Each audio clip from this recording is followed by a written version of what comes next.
I want to tell you a story. Part of the story is going to make a lot of sense to you, and most of the story isn't going to make any sense to any of you, and that's quite all right. Thanks, man.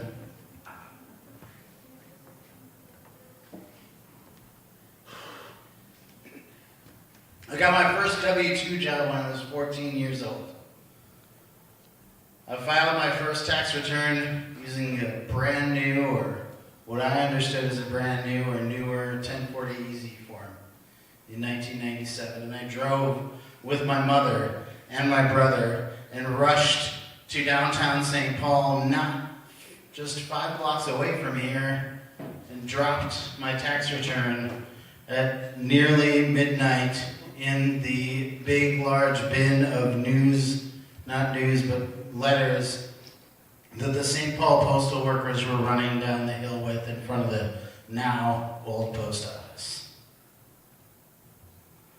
And I want you to think about that image of a 14, 15-year-old kid filing taxes for the first time, going through that form, trying to understand every little piece of detail necessary to be successful and get the somewhat less than hundreds of dollars back from the U.S. government that they took from him. Because 5 years later, I didn't know what the fuck I was doing, and I decided I didn't want to pay taxes. Woo! Because I was, 19 years old. Fucking, why do I need to pay taxes on the $8,000 that I made last year? I didn't. Because I was going to get it all back anyway. And I've claimed one. Not that I knew what that meant. So I didn't file taxes that year. And then it was 2002. And I didn't file taxes that year either. And then it was 2003. And I didn't know what the fuck I was doing. And then it was 2004, and I had a real job. So now I needed to start filing taxes. And then I got a call from my mom, and she was like, hey, by the way, I'm going to send you this letter. It's from the state of Minnesota. I know you don't live here anymore, but they want your money. I'm like, okay, that fucking sucks. So I went to an open mic on a Wednesday night, and I talked to my buddy Pete. And Pete was like, yeah, cool, whatever, my dad does taxes, you can talk to him. I'm like, yeah, right. I don't really know. Like, sure, this is the letter that I got. I don't know what I'm about to experience, but I know that I don't have whatever the thousands of dollars that the Minnesota State Revenue Service wants from me. Definitely don't have that. And I walked into this house, side door, basement. On the right side, there was a large stack of U.S. postal boxes. On the left side, there was just your everyday, normal things you find at somebody's house in the city of Chicago. A grill, a chair, a broom, some stuff like that. And I walked into the house, and I closed the door behind me, and I kind of looked around, and I heard my friend Pete, and he said, hey, Shabaz! How's it going? And I'm like, good, where are you? I don't know what's going on. And then his dad says, yeah, my name is Pete, and I heard you have some trouble with your taxes. It's like, I do. I have this letter, and I don't know what it means. And Pete said that you know what to do with it. So Pete, the dad, was a taxman, tax preparer, never sat for the CPA. And in that setting, in that experience, I learned about this man who, at the time, was in his mid-60s, who had been an Eagle Scout long before I was ever even thought of or even dreamt about. He had a son who was also an Eagle Scout. Long before I was in the Boy Scouts, but not too much before I was in the Cub Scouts. And for me, that resonated really deeply. Because in my family, we only had 1 out of 4 brothers that was an Eagle Scout. And as I sat and talked to this man, Pete, about my taxes, I started to feel a little more comfortable with what I was doing.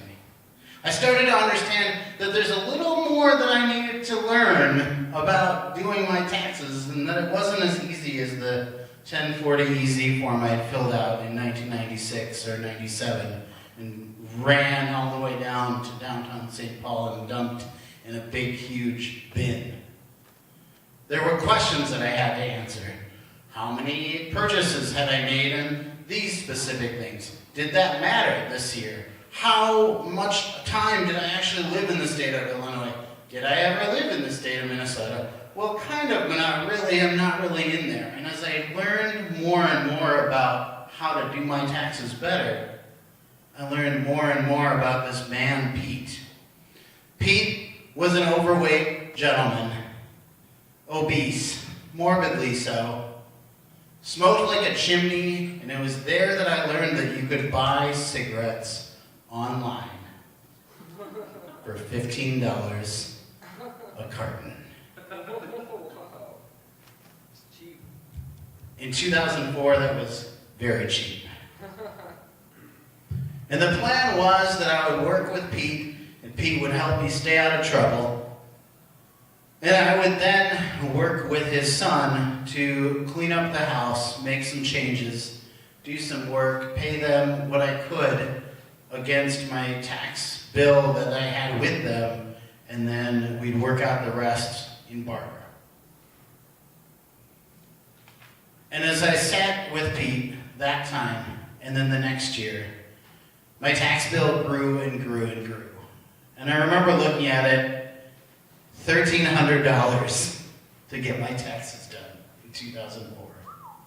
But that wasn't just for 2004, and it wasn't just for Illinois, and it wasn't just for the feds. It was for Illinois, Minnesota, state, federal, whatever, all the fucking grants and shit that I had to fill out and go through and everything for the last 4 years in a row. But what I figured out was that with Big Pete, the goal was listening.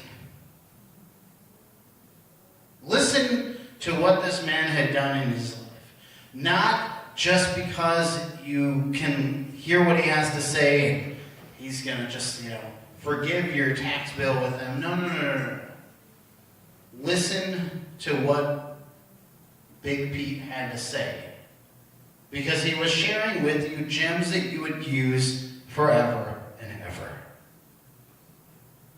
And the most important one that I want to share with you today is how to master the art of frequent flying. In the 1960s and the 1970s, men and women flew on airplanes. They had to spend exorbitant amounts of money to get on airplanes.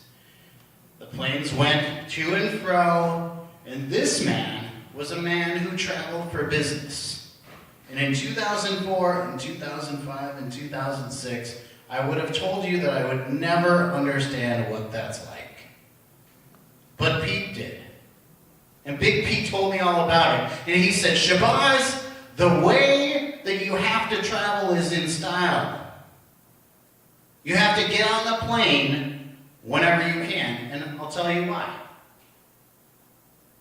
Because you're not just flying for you. You're flying for your business. You're flying for your company. And in the 1960s, it was acceptable to go on the plane and just drink the whole way to New York from Chicago or Milwaukee. In one solid month, Big Pete flew 100,000 miles in the late 1960s. Which, if you think about it today, not that big of a feat, kind of happens, but not so much back then. The other thing that he told me was when you're flying for business or when you're traveling for business, you have to remember that in that time I had to eat out what my wife cooked at home. His wife, who was an OBGYN. They accused me once of stealing, of spending outside of my dinner what I would normally eat at home. They said, there's just no way, Mr. Pete, that you are spending this kind of money at home. You're just fucking over the bank. There's just no way. There's no way you're eating steak and lobster every night at home. So they showed up at his house, and he opened the freezer, and it just so happened that Joyce had picked up lobster and steak. And they never asked him about it again. Big Pete told me a lot of great stories. He took care of my taxes. He made sure that I understood the value of flying, how to make the most out of the opportunities that your business was trying to get you to go on. And in 2014, I told him that I was taking a few trips. And he said, take down, mark all your receipts. Tell me what you spent. And in late 2014, early 2015, as we were going through my 2014 taxes, he said, Shabaz, I know that you started flying recently and you started traveling recently. And I know that it seems like you're probably only going to do about the same amount every year. But it's going to be more. So get ready. And he was right. Last year I couldn't even tell you how many miles. Not half as much as you logged, Ski, but I logged so many miles that I've been able to pay for many trips back home to Chicago for both my family and my friends. Wow. And it was because Big Pete had told me to use the frequent flyers to my advantage. Use the meal opportunities to my advantage. Use the system for what the system is designed to do to help you succeed. And the last thing that Pete ever said to me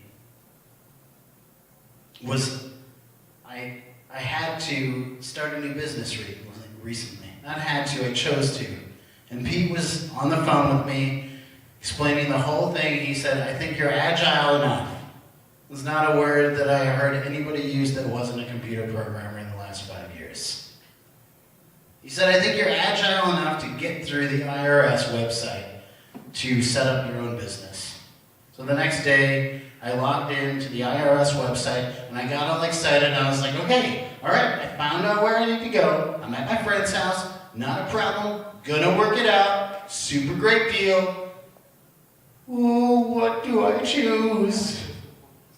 Where do I go with this? So I called Big Pete.